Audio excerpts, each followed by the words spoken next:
la Torá, que está en la Mishnah de Avot, en el sexto capítulo, en la sexta peraitá del sexto capítulo, que se llama Kinyan Torah, en el nombre de Rabbi Meir, y él dice que, para que se acuerden un poquitito, que la Keuná y el Malhut son muy buenos, pero son menos que la Torá. Dice que la Torá es más grande que la Keuná o que el Malhut, porque, ¿cómo está? Porque el Malhut, la Keuná y el Malhut se adquieren con 48, con 24 y con 30 matanot, ¿sí? Pero la Torá se adquiere con 48 caminos, y estos son. Estamos en el sexto. El sexto es Be'irá. Irá en hebreo es, hemos dicho, tiene dos acepciones. Una es sobrecogimiento, que es lo que hemos estudiado como Eimá, y la otra es miedo. Eimá, en la traducción al hebreo moderno, al menos, hasta donde yo sé, también en el hebreo antiguo, también significa temor, miedo. Pero como las dos cosas pueden significar temor y las dos cosas pueden significar una distancia, entonces las dos podrían ser interpretadas. Por eso el Rab Noah Jalaba Shalom usaba Eimá como sobrecogimiento e Irá como temor. Podría haber sido al revés. La vez anterior que lo enseñé al revés. A mi entender es más jalá que las palabras, pero no hace ninguna diferencia real. Y no soy experto lingüístico, así que no soy nada para decir que el Rab estaba mal. Entonces, ¿qué es lo de este concepto de Irá? Es miedo. Miedo es una de las formas que uno tiene para adquirir Torah. Y eso, como bien está, es medio extraño como declaración. ¿Qué significa que puedo adquirir Torah con miedo?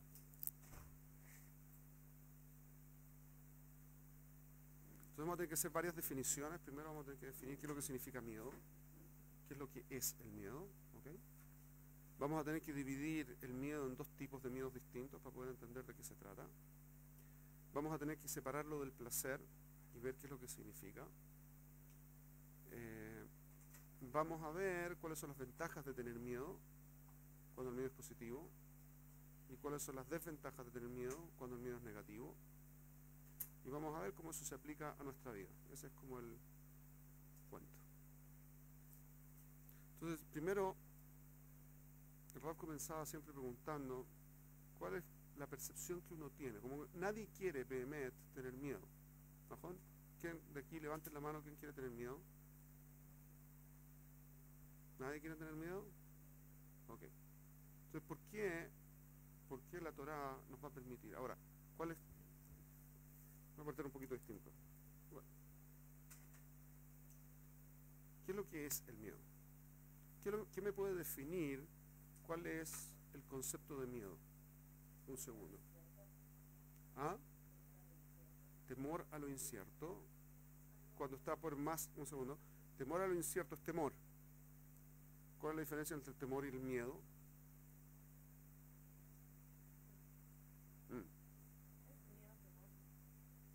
No. Es temor, miedo y...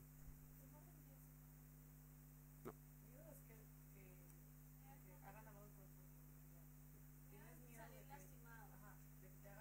Miedo al daño, ok, miedo.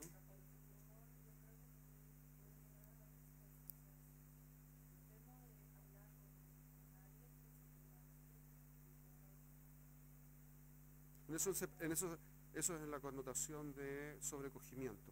En el otro lado, estamos hablando de la connotación de miedo. Miedo.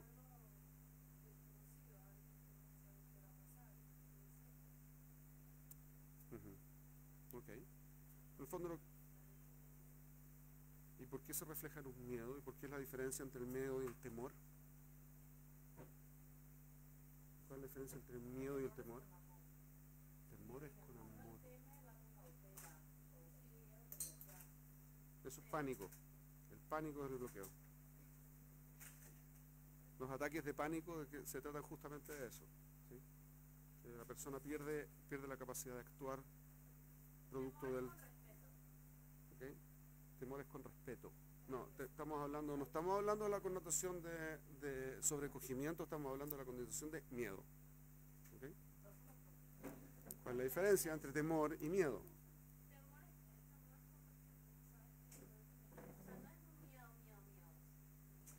No es un miedo, es un miedo chiquitito. Najón, el punto es así. Temor es algo que cuando se exacerba, cuando crece, de hecho, al crecer se vuelve miedo.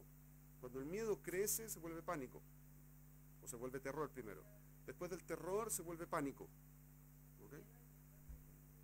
Miedo es mayor que temor, pero es de la misma línea, es el mismo tipo de sensación, solo que el temor es el origen y el miedo es una condición en la que yo estoy exagerándolo.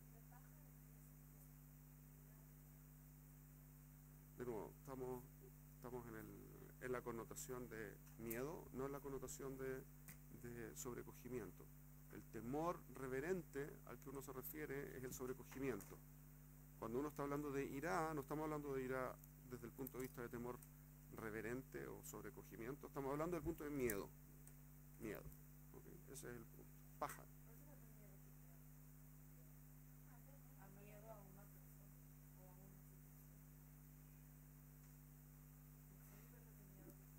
Son distintos niveles de miedo, etcétera, pero cuando hablamos de miedo, hay miedo al castigo. ¿Sí? Cuando hablamos de ira, yo les traje dos fuentes. La fuente, una era el Ramjal y otra era el Rambam. El Rambam explica que ira, ¿qué es lo que es? Es miedo al castigo. Es miedo, que me vayan a pegar, que vaya a doler, que me vaya a morir, que me vayan a... tengo que pasar por el Geinam. Miedo a que me pierda el Ganeden, que me pierda lo que fuera, eso es miedo. ¿Sí? En el Ramjal, la misma palabra, ira, tiene que ver con temor reverente, tiene que ver con sobrecogimiento, admiración. Entonces, teníamos estas dos connotaciones y en la literatura Yehudí aparecen las dos connotaciones. Ahora, no estamos hablando de lo que dice el Ramjal, estamos hablando de lo que dice el Rambam. Miedo al dolor, miedo a la pérdida, miedo a la muerte, miedo. ¿Está bien? Entonces, mi pregunta es, ¿por qué el miedo? ¿Qué es lo que es el miedo primero? Entonces dijimos, y lo que estoy explicando es, hay un origen que es el temor, y cuando el temor se agranda fuera de la proporción razonable, se vuelve miedo. Cuando se agranda, se vuelve terror. Cuando se agranda, se vuelve pánico. En el pánico ya no puedo actuar. ¿Cuál es la diferencia entre los tres? El tamaño. Es la misma sensación, pero en tamaño. ¿Okay? Y la lógica es que cuando uno toma un objeto y le tiene temor, o sea, si estudiamos correctamente el temor, entonces podemos entender el miedo, el terror y el pánico con facilidad. Entonces, ¿qué es lo que es el temor? ¿Qué es lo que es el temor? ¿Qué es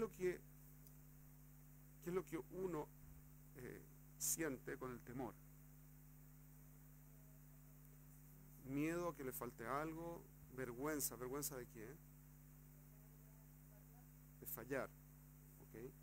O sea que en el fondo lo que están diciendo es así, y esto es bastante evidente también si lo piensan un segundo. Kadosh Baruj Hu nos puso esta opción de sentir algo, que se llama temor.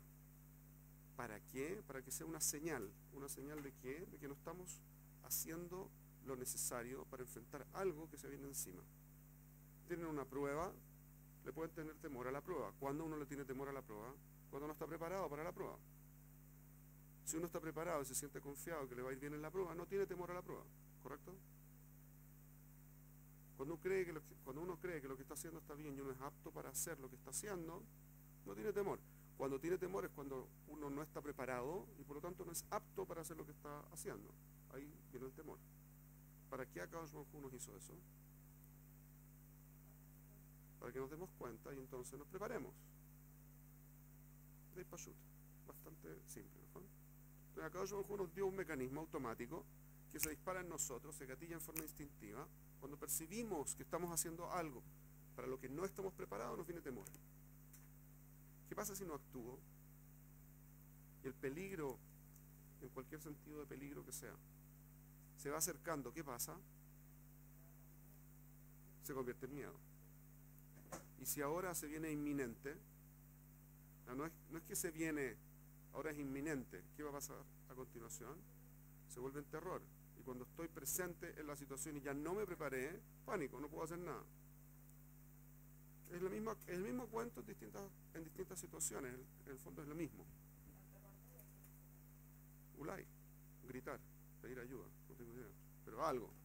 En pánico puede ser que no me salga la voz, dijo. Entonces estoy absolutamente petrificado, no puedo hacer nada. ¿Ok? Tirito entero y no soy capaz de controlarme, claro.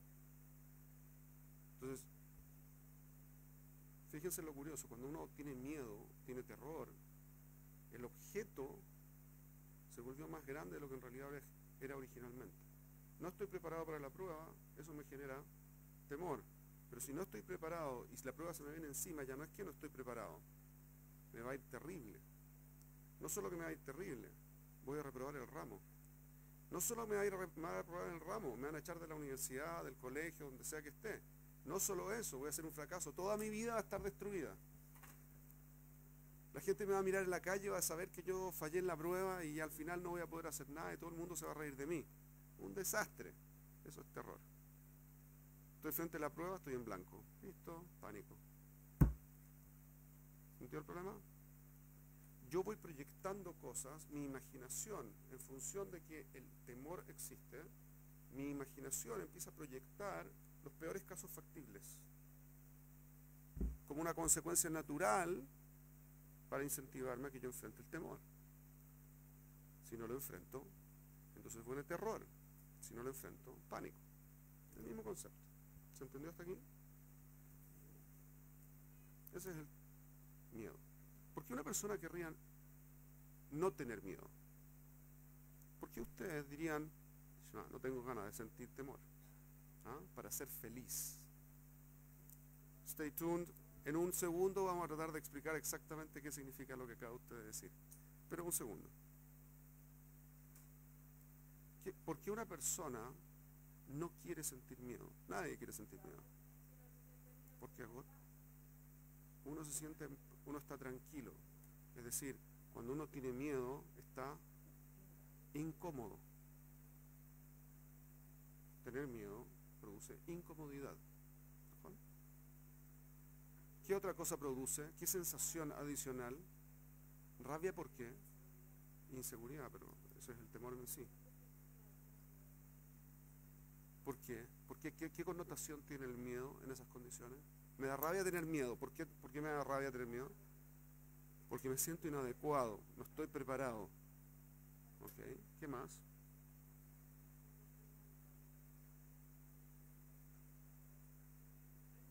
Me siento esclavo. No tengo la sensación de yo controlar mi vida. Tengo miedo, estoy siendo dominado por el miedo. ¿Ajón? Pierdo la libertad. ¿Se entiende eso? ¿Qué otra sensación? Fíjense, nos evita tener comodidad, nos genera la sensación de esclavitud. ¿Qué más? Alguien aquí mencionó que da vergüenza. ¿Por qué da vergüenza?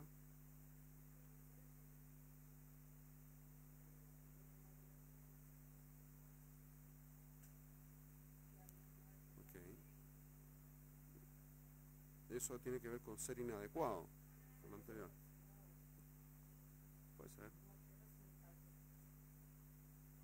Me quita la posibilidad de responder, me vuelve un target más fácil. En el fondo, el miedo hace que RGU, de alguna forma, yo no tenga todos mis recursos para resolver. De hecho, es famoso que cuando uno está con pánico, que no tiene ningún recurso para enfrentar la situación. Cuando uno tiene terror, tiene muy pocos recursos. Cuando tiene miedo, tiene más recursos, pero no está viendo las cosas lúcidamente. En el temor sí, pero en adelante ya dejo de ver las cosas bien. Paso a paso, paso a paso. Entonces tenemos tres cosas hasta aquí. Una es que nos saca la comodidad. Dos, nos vuelve esclavos. Tres, nos quita recursos. ¿Correcto? ¿Qué más? ¿Algo más se les ocurre?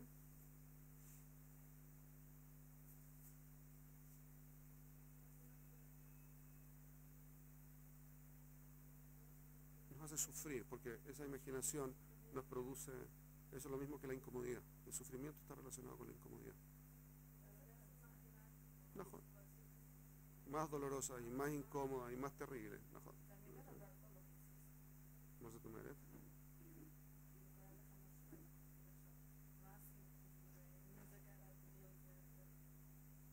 Claro, como encadeno toda la situación y genero una película nueva en la que soy peor todavía que lo que soy ya, así como estoy. Ok.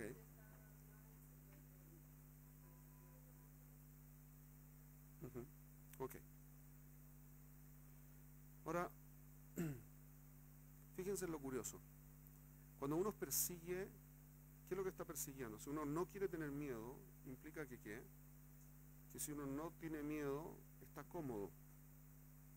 ¿Cuál es el miedo en sí, por lo tanto? Es una sensación dolorosa, desagradable, estresante. ¿Estamos de acuerdo? O sea que cuando uno no quiere tener miedo, quiere hacer lo contrario. ¿Qué es lo que es lo contrario del dolor? El placer, satisfacción, placer. ¿Algo más? Alguien mencionó incluso felicidad. ¿Pero qué? ¿Felicidad, satisfacción, placer o comodidad? Fíjense lo curioso. La primera expresión de todas ustedes o de todas las que hablaron es que el opuesto del dolor es el placer.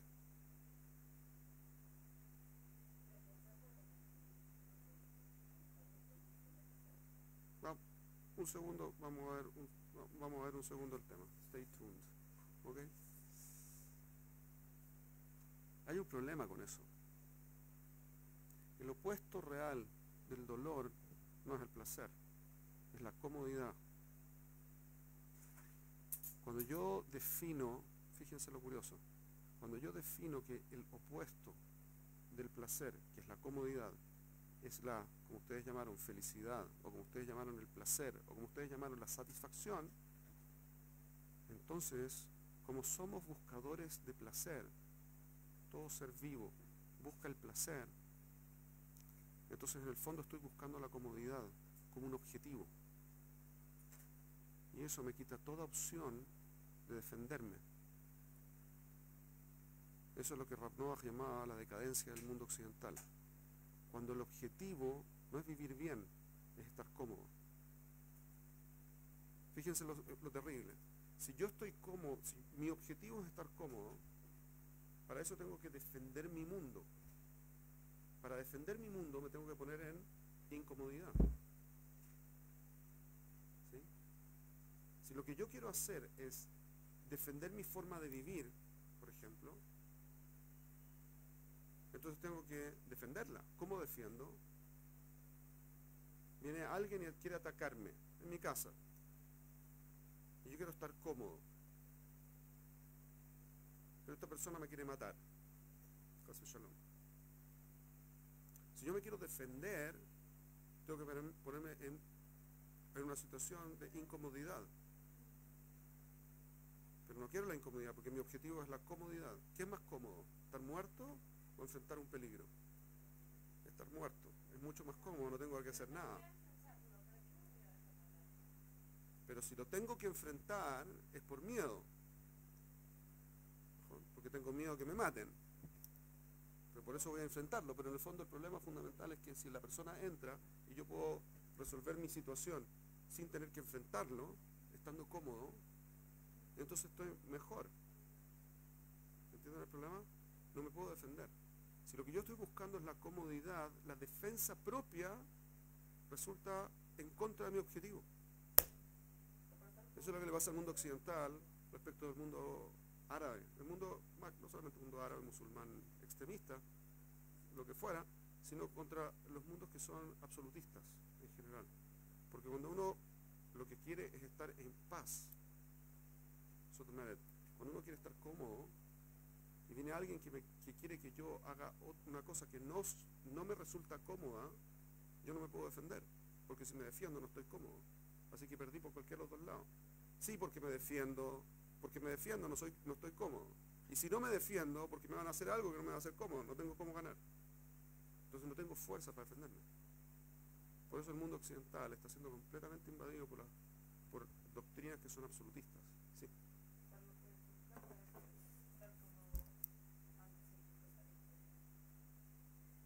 No. Estar cómodo, estar en una situación de equilibrio estable, una situación en la que no me tengo que mover, en la que no tengo ninguna necesidad. Estoy cómodo, estoy ok. No tengo hambre, no tengo frío, no tengo sueño, no tengo sed, no tengo nada. Si no tengo nada, estoy muerto. Porque ahí no tengo sueño, no tengo frío, no tengo hambre, no tengo sed, no tengo nada. No tengo necesidad de nada porque estoy muerto. Esa es la situación más cómoda del mundo. Le tenemos miedo, pero por otros motivos. ¿Estamos hasta aquí? Lo que implica que cuando ustedes piensan que el miedo es una situación dolorosa y por lo tanto lo que ustedes quieren es evitar el miedo, de paso están evitando tener placer. El placer no tiene nada que ver con el miedo y no tiene nada que ver con el dolor. Al contrario, en el sentido que no están directamente relacionados. Fíjense lo curioso. Hasta hace poco yo estaba enseñándolo también mal, porque yo entendía igual, muy parecido a lo que ustedes están pensando, que en el fondo está el dolor y está el placer en el lado contrario. ¿Ajá? Es decir, que yo me muevo desde el dolor hacia el placer en una sola recta. Es un problema. ¿Por qué? Porque eso no es verdad. El dolor hace que yo me mueva desde él hacia cualquier parte. Pero el placer hace que yo me mueva en una dirección específica. Lo que hace que sea completamente distinto. Cuando ustedes tienen placer por algo, es por algo específico. No por cualquier cosa. Cuando ustedes tienen dolor y quieren salirse de allí, cualquier cosa, en cualquier dirección sirve. Es completamente distinto. Uno es direccionado, específico, directo, definido. El otro es absolutamente indefinido.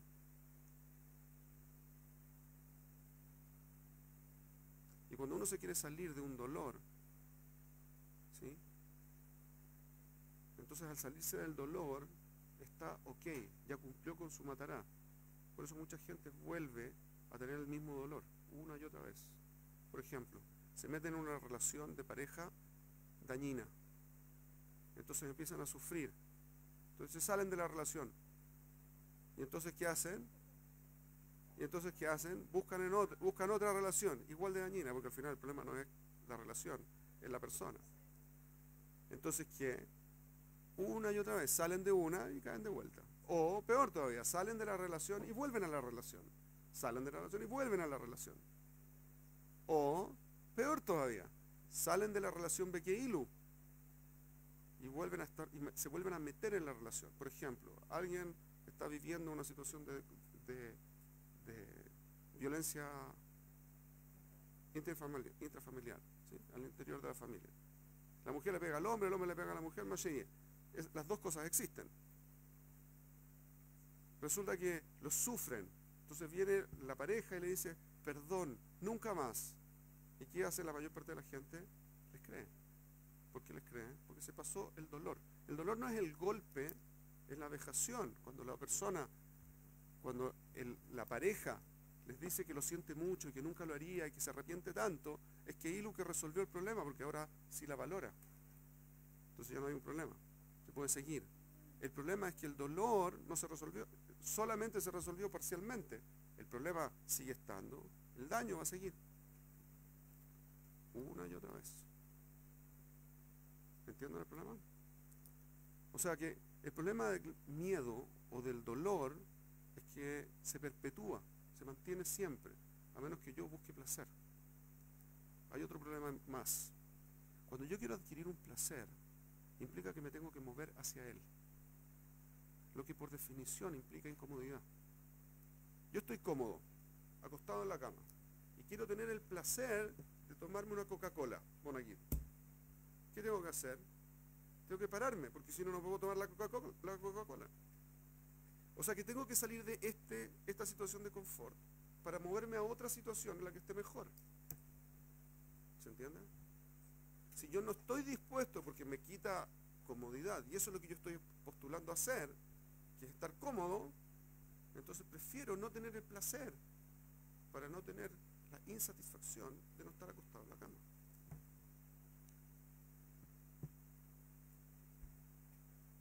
Entonces, esta asociación que tenemos entre placer y comodidad está matando a la sociedad completa y nos mata a todos nosotros, nos quita la opción de poder avanzar.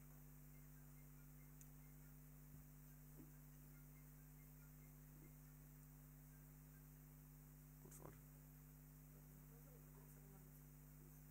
El objetivo del ser humano es buscar placer, no evitar el dolor. Buscar placer, no evitar el dolor. Cuando uno se mete a estudiar algo, en la universidad supongamos, ¿sí? Como les dije, yo no estoy en contra de que la gente estudie en la universidad. Si ustedes se meten a estudiar algo en la universidad, es incómodo. Hay que levantarse para ir a la universidad, hay que estudiar, hay que escribir, hay que presentar pruebas, hay que estar años estudiando la misma cosa, en cosas que a veces son ramos que a uno no le interesan. ¿No, Juan? Y mi colma como hay que hacerlo, ¿por qué? Porque si no, no tengo el título. ¿Por qué lo hago? Por el placer de haber conseguido mi título. Porque me habilita para hacer cosas, o porque me permite entender cosas, o porque me permite crecer. Porque percibo que tengo un logro. Es el logro que me da el placer. Si no me pongo en incomodidad, no puedo tener el placer. ¿Se entendió? El costo de ese placer fue el dolor.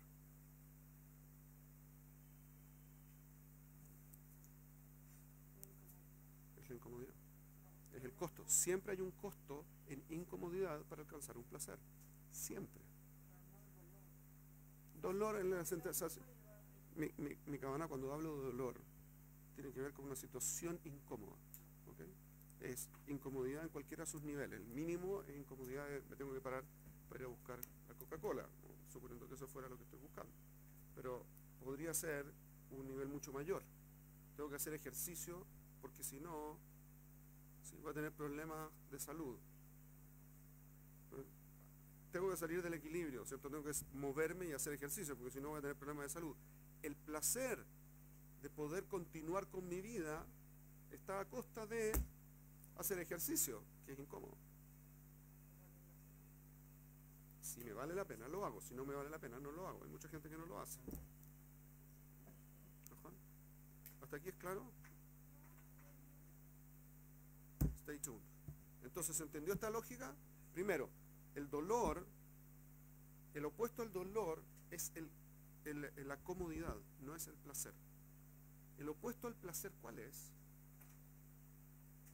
Si el placer es lo que me mueve a hacer algo, si el placer es lo que yo percibo que voy a recibir cuando hago algo, lo opuesto al placer es aquello que me impide hacer ese algo. No, lo que me impide es lo que hace que yo no quiera ir a hacer algo. No, cuando yo evalúo que la cosa es desagradable, el desagrado, el disgusto por algo, eso es lo contrario al placer. ¿Se entendió? Porque lo que hace el disgusto, como el contrario del placer, es el displacer. Lo contrario del placer es lo que hace que yo no me quiera ir allá. Si a ustedes les produce placer comer algo, ¿sí? Lo que produciría que ustedes no quieran comerse ese algo es lo que llamamos un displacer. Eso sería asco, por ejemplo, en este caso. Si yo veo repugnante una comida, no quiero comerla. ¿De si yo veo que la comida es agradable, la proyecto en algo agradable y rico, que me va a producir mucho placer, entonces quiero comérmela. 100%. Ojo, muy interesante, tomando lo que ella dijo. ¿Cuál es su nombre? Miriam. Ok, Miri. Como lo que acaba de decir Miri. fíjense lo curioso, no es el placer mismo el que nos mueve, es nuestra percepción de lo que va a ser nuestro placer. Por lo tanto, nuestra visión de la cosa no es la cosa, somos nosotros.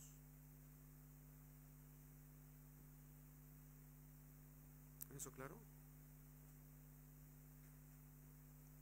Entonces, cuando uno...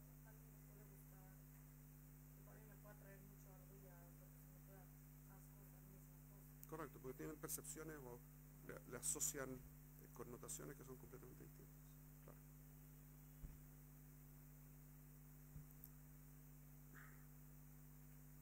Si usted está pensando cuando está fumando Hasu Shalom, ¿sí? que es un placer fumar, entonces sigue fumando. Pero si usted está pensando en lo mal que le está haciendo y cómo se están contaminando los pulmones y con eso toda su sangre y todo el riesgo que está poniendo a su salud y a la salud de la gente alrededor y a su descendencia, vejule, claramente no tendría ganas de... Por eso la gente que quiere fumar no piensa en eso. Pues si fuera a pensar no podría fumar tranquilo, no podría disfrutarlo. Entonces se dedica a pensar solamente en la parte positiva. Qué hilo. 100% es lo que uno piensa sobre la cosa y no la cosa atzma.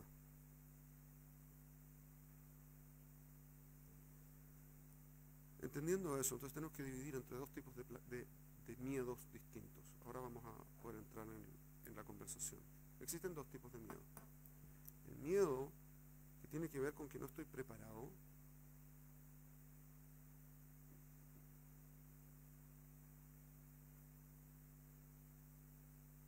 Y el miedo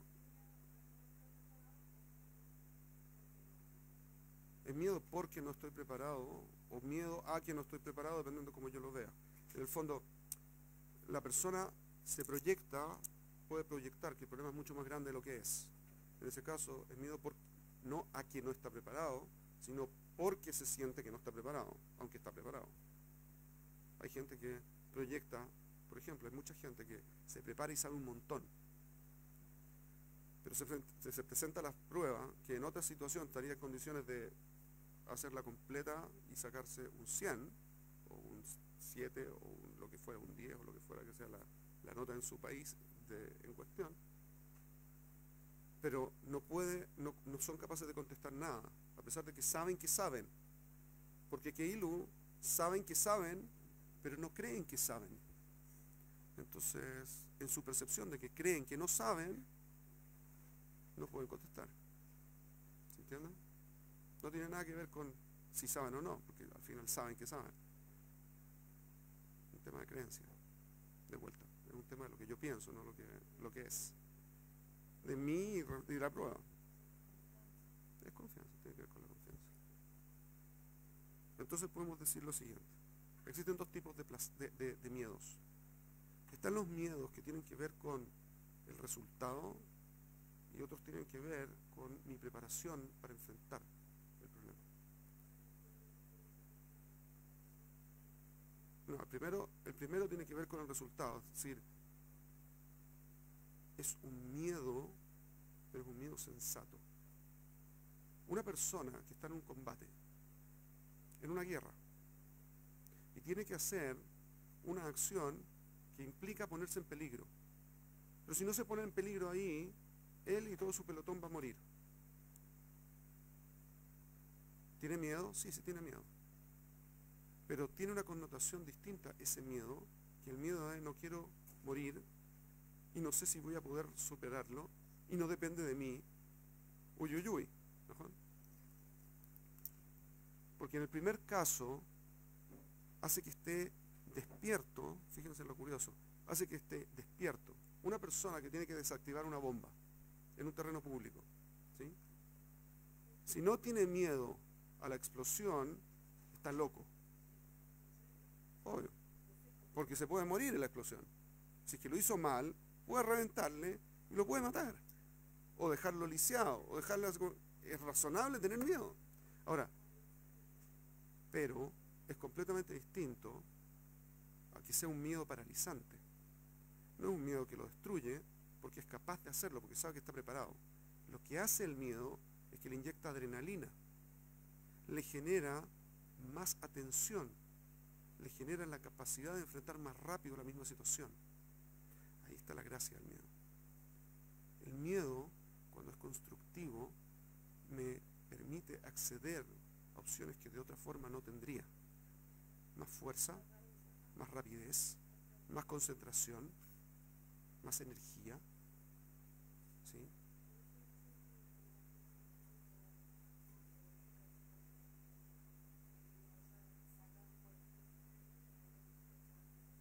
Correcto. Ujú, ujú, ujú.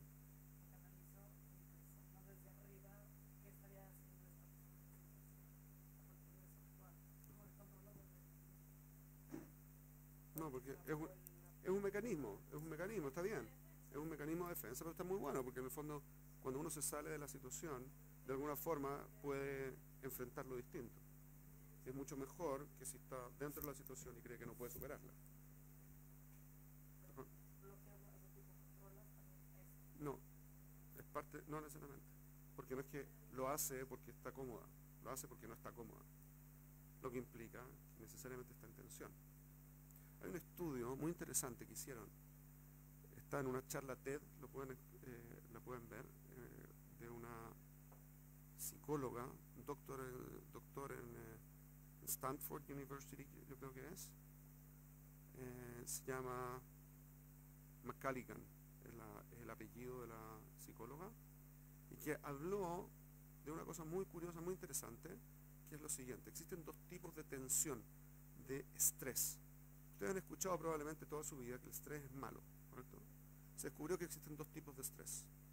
Está el estrés que es negativo, y el estrés que es positivo. Parte de los neurotransmisores que uno produce, libera, cuando está con estrés, generan rigidez muscular, ¿sí? Se pone duro, se pone tenso, los músculos se ponen tensos. Por lo tanto, el corazón se pone más tenso, más duro, y le cuesta más la función. Pero no solamente el corazón, también las venas y arterias. Y eso hace que haya un peligro mucho mayor de infarto. Pero eso solo es cierto cuando el estrés es negativo. Cuando el estrés es positivo, se eliminan exactamente el contrario, lo que hace que se relaje, el corazón se relaje y se vuelve más tónico, está en mejores condiciones para bombear. Las arterias y las venas se vuelven más elásticas y disminuye ni que hablar la adrenalina, pero mejora la condición física de la persona. ¿Cuándo pasa? ¿Cuál es la diferencia entre uno y el otro? El estrés positivo se produce cuando la persona cree que puede. El estrés negativo se produce cuando la persona cree que no puede. Y se ha estudiado, es muy interesante. Vean la charla si quieren. Creo que debe estar traducida con subtítulos, me imagino, porque siempre tienen esas cosas que tienen subtítulos. Es muy interesante. Muestra las estadísticas. Aumenta la tasa de el estrés negativo, aumenta la tasa de infartos, y la esperanza de vida de las personas disminuye notablemente. Y con el otro, con el estrés positivo, aumenta la esperanza de vida de la persona respecto de la norma, respecto de lo normal, de lo que es esperable. Si lo normal es que una persona viva, no sé, 75, 80 años hoy, no tengo idea, estoy suponiendo. Una persona que vive teniendo situaciones de estrés positivo puede durar 90, 95, 100. Una persona que tiene estrés negativo puede durar 65, 60. Producto, de nuevo, cuando uno cree que puede enfrentar la situación. Por ejemplo, está preparado, cree en sí mismo, cree en su capacidad de enfrentar la problemática que viene. Eso es. Por ejemplo, tiene estrés, pero es un buen estrés, un estrés bueno, que tiene que ver con justamente esto que les estaba comentando. El estrés, el miedo, porque el estrés es una componente del miedo. El estrés viene del hecho de que yo sé que hay una condición peligrosa. Temor, ¿se acuerdan por qué se presenta? Porque yo siento que no estoy preparado para algo que se me viene encima, que es peligroso. Pero si yo creo que estoy preparado, se viene encima igual. Y sigue siendo peligroso, pero estoy preparado. Es distinto. Una persona que tiene que desactivar una bomba, si está relajado, buena onda, y se toma todo el tiempo del mundo, es probable que le reviente la bomba. Si no lo hace a tiempo, le puede reventar la bomba. Pero si sabe hacerlo, no implica que la bomba puede no reventarle. El miedo está. Fíjense en las películas de acción. En las películas de acción siempre los héroes de las películas siempre están en una situación en la que se la juegan que es lo que pueden. Y uno siempre quiere sentirse en esa situación, por eso las películas de acción tienen éxito. Interesante. Lo que implica que be'etzem, sí queremos el miedo, solo que queremos un miedo positivo, no un miedo negativo. Esa es toda la diferencia. Fíjense, las películas de terror tienen éxito porque demasiado nos hacen producir miedo. ¿Cuál es la lógica? Porque siempre, incluso que no, hay malos que terminan siendo malos por generaciones y generaciones en las películas, ¿correcto? Y a la gente le gusta verlas, a pesar de que el tipo es malo como la maldad, o la mujer es mala como la maldad, ¿no? De todas maneras, ¿por qué? Porque saben que a la persona no le va a pasar nada. Le pasa a los protagonistas de la película, a los personajes, pero no le pasa a ella, no le pasa nada. Entonces está tranquila porque va a superar la situación, action. Y disfruta del miedo. Cosa que suena rara, pero es verdad. La montaña rusa. En la montaña rusa hay gente que hace colas de muchos minutos para poder subirse a una situación de estrés. Mucho estrés. Antinatura. ¿No? Y después de que se bajan, quieren de nuevo. ¿Por qué? Porque produce placer. ¿Cuál es el placer? ¿Cuál es el placer de estar en una montaña rusa? De tirarse en Benji. ¿Sí? Saltar de un puente y hacer que hilo que se están cayendo y que hilo que no van a llegar, el elástico ese, quizás ni siquiera los alcanza a agarrar suficientemente rápido y se mueren abajo.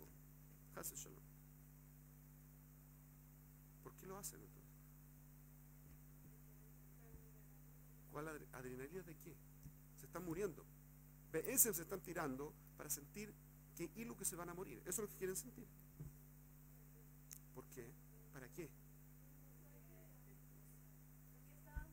Confían en que probablemente no, pero existe un sikui. Podría pasar que no hayan calculado bien.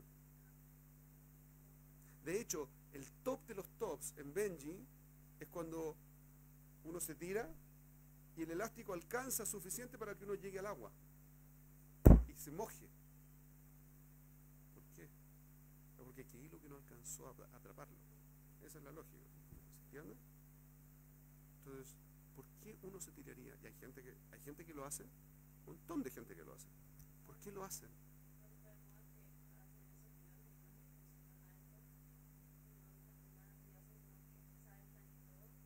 Claro, eso es un deporte nuevo. Saltar y que hilo caer y aprender a caer, muy cool y lo que sea, pero no, ¿por qué lo hacen? Se podrían estar matando, ¿por qué lo hacen?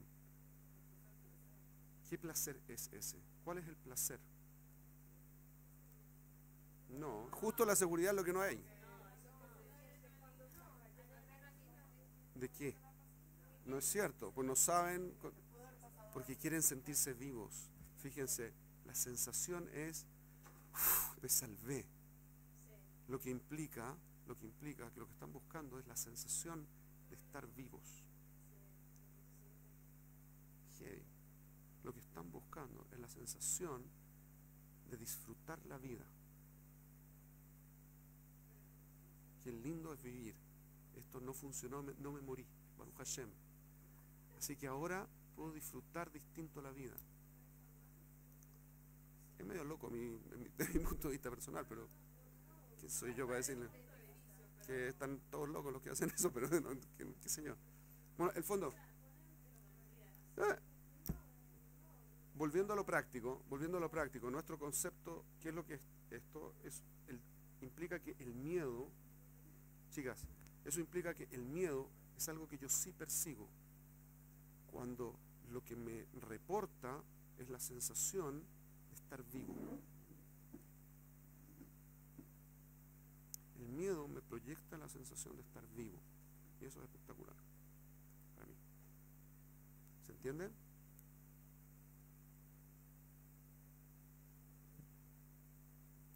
¿Está aquí? Porque yo tengo la sensación de que la vida es buena, pero a veces me olvido porque estoy durmiendo. ¿Se acuerdan de lo que conversábamos la semana pasada? Este es el problema. Cuando yo estoy durmiendo, necesito algo que me despierte. Estar casi muerto me despierta. Ese es el punto. Cuando no disfruto de la vida, necesito experimentar casi morirme para volver a darme cuenta de que es espectacular estar vivo. Ese es el punto. O sea, tienen dos opciones. Por el lado positivo, buscar disfrutar la vida, lo que vimos la semana pasada, sin tener que pasar la situación. Pero si no pueden, entonces hay gente que lo busca desde este otro lado. Lo que implica que hay un placer asociado al miedo, si es que el miedo viene desde el lado positivo. Yo creo que voy a salir adelante porque estos tipos son profesionales del Benji y calcularon bien. Yo creo que voy a salir bien parado. No es la sensación que tengo cuando estoy cayendo, pero yo creo que voy a salir bien parado. ¿Ok? Tengo un conocido que fue a Acapulco una vez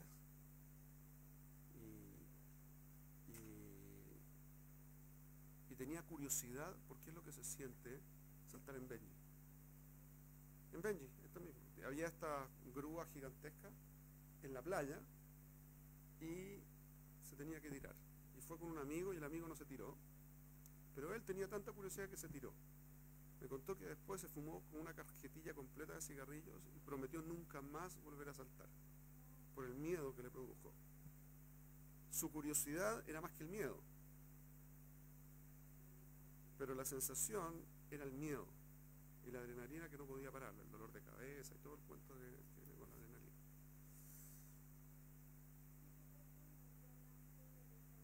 Con la adrenalina, cuando hay mucha adrenalina, porque aumenta lo que fuera, aumenta la presión sanguínea, porque aumenta las pulsaciones, se aprietan los vasos sanguíneos, hay un problema en la irrigación cerebral, hay todo un tema fisiológico ahí, pero es irrelevante eso, para lo que estamos estudiando es irrelevante la parte fisiológica en términos prácticos.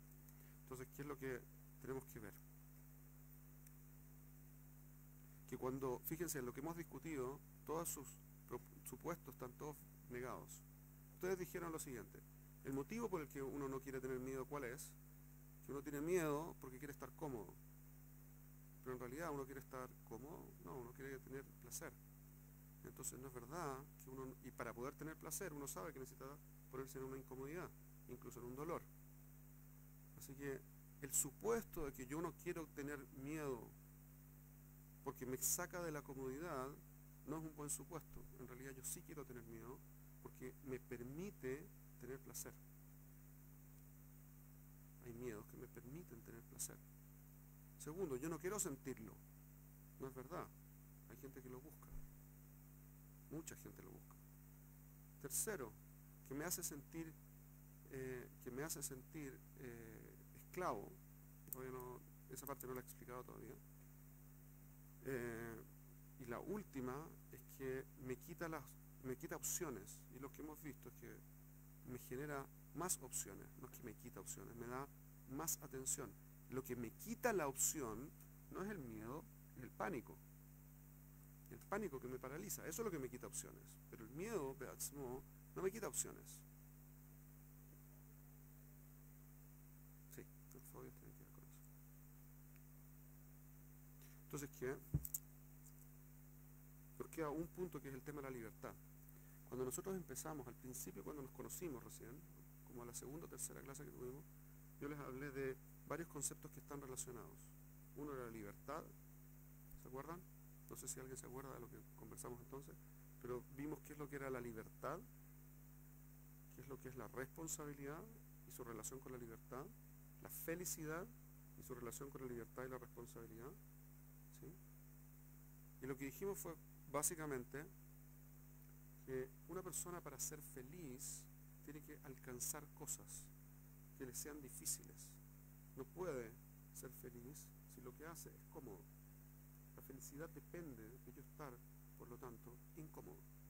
Mientras yo estoy incómodo, alcanzo cosas que no sé si voy a poder alcanzar. Y eso me hace esforzarme para llegar a alcanzarlas. Y por lo tanto, supero mis límites. Cuando yo supero unos límites, me autodefino. Soy yo el dueño de quién puedo llegar a ser. Por lo tanto, Be'etzem, una persona siempre es libre. Es esclava cuando se quiere sentir esclava. Pero en realidad la persona siempre es libre, porque siempre tiene la opción de autodefinirse. Pero eso implica que la persona es completamente responsable de quién es. También cuando se siente esclavo, es responsable de ser esclavo. En esa lógica, el miedo no me quita la libertad, me quita la comodidad, solo que yo proyecto la comodidad como que hay la libertad, puedo hacer lo que quiera. No, una persona es mucho más libre cuando define lo que quiere hacer y no se deja llevar por lo que quiere en el momento, porque eso no lo supera como persona, no se autodefine, está definido por sus instintos, entonces es esclavo de los instintos, entonces no es libre. ¿Entienden? No, al contrario, lo que hace el miedo es que me da miedo, me quita la comodidad. Si me quita la comodidad y yo estoy buscándolo, estoy en condiciones de enfrentar mi miedo y superarlo. Y cuando yo lo supero, soy más feliz. Eso es evidente, obviamente. Cuando yo supero mis temores, mis miedos, estoy mucho mejor que cuando estoy con los temores, con los miedos. ¿Correcto? Por ejemplo. ¿Y qué está mejor o está peor? Mucho mejor, ¿no? Mucho mejor. ¿Por qué? Porque uno se libera de una limitante. Se libera de una barrera que uno tenía antes, que pensaba que era infranqueable, que no podía pasar. Y ahora repentinamente, eso no es un límite. Ahora puedo hacer lo que yo quiera en eso. Yo puedo definir cuándo vuelo, cuándo no vuelo. Cuando mato arañas o me dejo llevar por ellas. Sí, pues si tengo fobia a una araña y supero la fobia a las arañas, ahora puedo enfrentarlas, a los ratones, a lo que fuera. Puedo actuar desde el miedo para matarla, pero puedo superar el miedo y matarla porque no es sano, porque podría ser que me pique. ¿Sí? No, lo que fuera. Insisto, un segundo. El punto que estoy diciendo es que el miedo, por lo tanto, no me quita libertad. No estoy sirviendo a otro, no estoy siendo menos. Estoy siendo, si lo supero, soy más. Cuando no lo supero, me estoy dejando llevar por el miedo. Y eso implica que no estoy preparado para enfrentarlo. Y por lo tanto el miedo es un miedo negativo, no positivo. Es un miedo negativo. Entonces queremos tener miedo, pero queremos tener miedo positivo, no negativo. Ese es todo el truco. Dígame.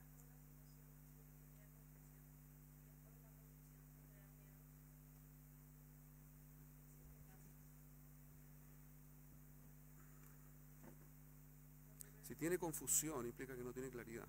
Si la claridad arroja que sale a la claridad, como que ya ahora ve cómo son las cosas, y tiene miedo, implica que en esta claridad no está preparada, o siente que no está preparada, mejor dicho. Que puede ser verdad o no ser verdad, no lo mismo. Depende. Puede ser verdad que no está preparada. Pero claramente la claridad es mejor que la no claridad. Y si usted está dispuesto a sufrir ese miedo para tener la claridad, siempre va a estar mejor que no teniendo claridad y no teniendo el miedo. Porque no tiene a quién enfrentar. Y el peligro está igual. El motivo por el que tiene miedo es porque el peligro existe. El no saber que existe el peligro, para no tener el miedo, no implica que uno está tranquilo. Así que siempre va a estar mejor sabiendo que no sabiendo. ¿Mejor? Incluso cuando tiene miedo, producto de lo que sabe. entiende? Hemos hecho un camino solamente por encima, pero ahora se puede entender mucho mejor este camino. Cuando uno tiene miedo positivo, es un miedo que me permite recuperar las fuerzas y enfocarlas. Así como el tipo que tiene que desarmar una bomba. Tiene todas sus características y todas sus cualidades están todas dispuestas para la acción. Y es mucho mejor tener miedo porque me permite tener conciencia de lo que estoy haciendo, estar completamente despierto. Solo que yo tengo que tener miedo, buscar que ese miedo sea un miedo sano, es decir, un miedo a algo que yo creo que puedo superar o que existe una forma de superar. Eso tiene que ver con tener la confianza en uno mismo, en que uno puede enfrentar los problemas. ¿Ok? Es lo mismo.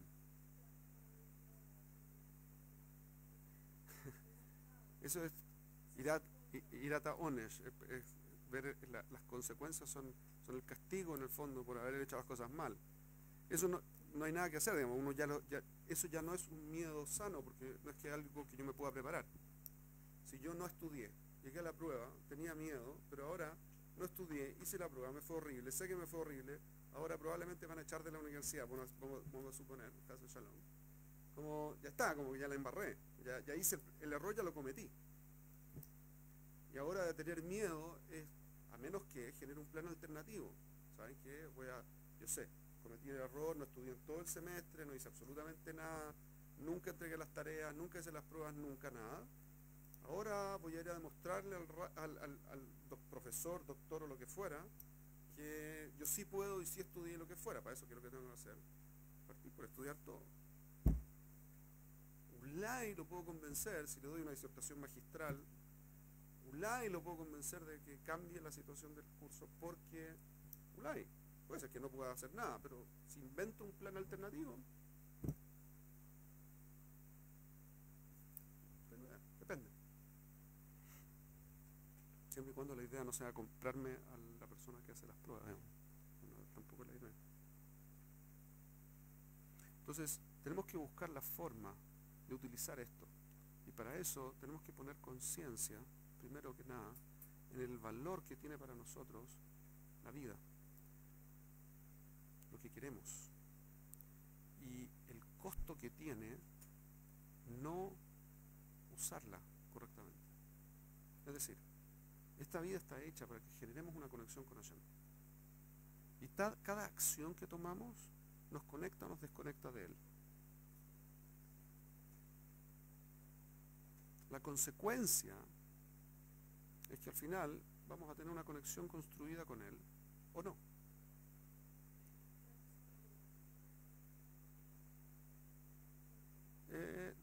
Depende de uno.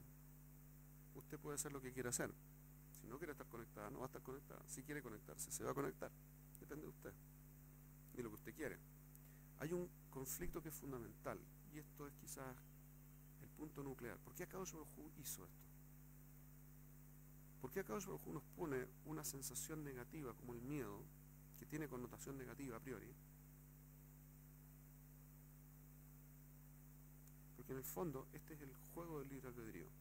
Esta es la vejidad. La vejidad es, ¿quiero estar cómodo o quiero estar en desafío permanente? ¿O cuánto desafío quiero tener? Ese es el juego.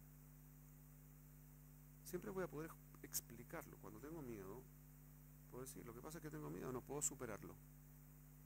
Tengo una fobia, soy incapaz de superarlo porque tengo una fobia. Tengo miedo, tengo esto, tengo lo otro. No soy capaz. Esa explicación implica que no quiero. Porque Hashem siempre nos da la opción de que redefinamos lo que creemos para así poder.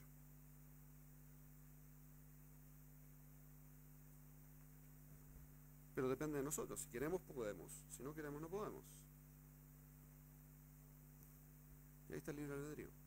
Si el miedo es más grande y la comodidad, por lo tanto, mi búsqueda de comodidad es más importante, entonces voy a seguir siendo la misma persona que soy. Pero si el miedo no es tan grande o estoy dispuesto a enfrentarlo, entonces el miedo no me define, pero entonces voy a cambiar, voy a hacer más. Y fíjense que es exactamente la definición. Jajamín dicen así: una persona que se deja llevar por las situaciones, entonces está ganando sobre él el buf, su cuerpo. Y por lo tanto lo concreto, lo que vive, eso le gana. Pero puede hacer un esfuerzo, fíjense la diferencia entre dejarse llevar y hacer un esfuerzo. Puede hacer un esfuerzo y replantearse el mundo de forma tal de poder superarlo. Ese es el libre albedrío.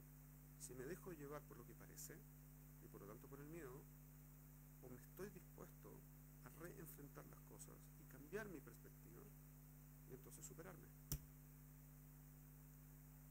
Y esto aplica en todos los sentidos de la vida, en todos. En ustedes con ustedes mismas, ustedes con la que va a ser su pareja, ustedes con sus familias, ustedes con sus hijos, ustedes con la sociedad, ustedes con lo que fuera, en todos los aspectos del mundo, es este mismo desafío. Me dejo llevar, la sociedad es cómoda, es agradable, está ok, me sé manejar, estoy bien, así que no tengo que cambiarla. ¿Para qué la voy a cambiar si me sé manejar en esto? Esa es una opción. Lo que pasa es que me da miedo. Por ejemplo, una persona que no quiere ser aliada. Un ejemplo aquí que Matín para mi derecha. Una persona no quiere ser aliada, quiere estar en el lugar donde vive. ¿Por qué quiere estar en ese lugar? Bueno, conoce los códigos, conoce el idioma, conoce a la gente, ¿correcto? Sabe lo que trabajar o lo que no trabajar, sabe lo que la gente respeta, sabe lo que la gente no. Tiene su rutina, tiene su ambiente, está ok, está perfecto. ¿Por qué no se quiere venir entonces a Israel? Bueno, porque no conoce el idioma, porque la gente, porque esta gente que grita tanto, o que hace así, que son prepotentes, o no sé qué, y no solo eso, sino que peor, no tengo profesión, no tengo esto, no es reconocido, no soy así, no soy asá, no soy asá, entonces es difícil, súper difícil, no puedo. No puedo, ¿a dónde vino? 100% de la mente, de mi forma de enfrentar la situación. Puedo cambiarla o puedo no cambiarla, es cosa mía. ¿Entienden la diferencia? Ahora, veámoslo desde otra perspectiva. Fíjense lo curioso. ¿Dónde hay más Torah en el mundo? En el Israel. ¿Qué es lo más importante para mí? Digamos, la Torah. ¿Dónde tengo que estar? Una pregunta. Si no es tan importante, entonces empiezo a transar. Lo que pasa es que la familia, lo que pasa es que la parnasá, lo que pasa es que esto, lo que pasa es que lo otro. Entonces eso hace que redefina dónde quiero estar. No estoy diciendo que no. Nunca dije que no. Estoy solamente mostrando otra forma de evaluar la misma situación. No estoy diciendo, yo no soy nadie para decidir por usted qué es lo que usted tiene que hacer o no. Pero puedo decirle como, en esta situación, si usted estuviera hablando de una persona que quiere dedicar su vida a estudiar en las mejores yeshivot y mejores ambientes de Torah, el lugar es muy claro dónde tiene que ir. No tiene que irse a Baltimore, no necesariamente. No tiene necesariamente que ir a Muncie en Estados Unidos. No necesariamente tiene que estar en, no sé, en algún lugar en, no sé dónde, en Latinoamérica. No voy a mencionar ninguno para no ser políticamente incorrecto. Bueno, es bastante bien. Ahora, si no es eso lo que quiere hacer, ahora entra toda la discusión. ¿Dónde es más fácil? ¿Dónde es mejor? Si se siente más cerca de la sociedad en la que vive o más lejos de la sociedad en la que vive, ¿dónde está más cómodo? Pero al final es un heshbon, cada uno tiene que hacer el suyo. Hay motivos para estar en Hul, seguro que hay.